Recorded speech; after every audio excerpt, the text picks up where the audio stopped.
Spirit cinema first look చివరికి విడుదలైంది. ఇది మనం ఇప్పటివరకు చూసిన ప్రభాస్ కాదు. స్పిరిట్ ఫస్ట్ లుక్లో ప్రభాస్ పూర్తిగా రా, ఇంటెన్స్గా కనిపిస్తున్నారు. ఆయన శరీరంపై బ్యాండేజీలు, ముఖంపై గాయాల గుర్తులు, పొడవైన వంకర జుట్టు, కళ్లలో మౌనమైన కోపం. ప్రభాస్ స్లిమ్ఫిట్ రా బాడీ అభిమానులను ఆశ్చర్యపరుస్తోంది. ఆ మజిల్ పంప్, ఆ ఫిజిక్స్ స్పష్టత చూస్తే ఈ పాత్ర కోసం ఆయన ఎంత కష్టపడ్డారో అర్థమవుతుంది. ఇది సాధారణ మేకోవర్ కాదు, ఇది సంపూర్ణ అంకితభావం. ఇది ఒక నిజమైన మార్పు. ఈ ఫస్ట్ లుక్ పోస్టర్లో తృప్తి దిమ్రీ కూడా చాలా బోల్డ్గా కనిపిస్తోంది. ఆమె ప్రభాస్కు సిగరెట్ వెలిగించే సీన్ చాలా సాధారణంగా ఉన్నా అందులో ఇంటెన్సిటీ మాత్రం చాలా గట్టిగా ఉంది.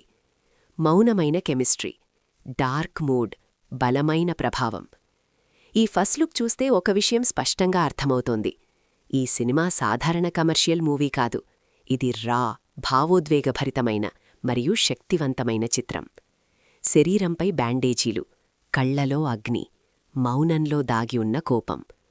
స్పిరిట్ సినిమాలో ప్రభాస్ ప్రేక్షకులను వినోదించడానికి రావడం లేదు, ఆయన ఆధిపత్యం చూపించడానికి వస్తున్నారు.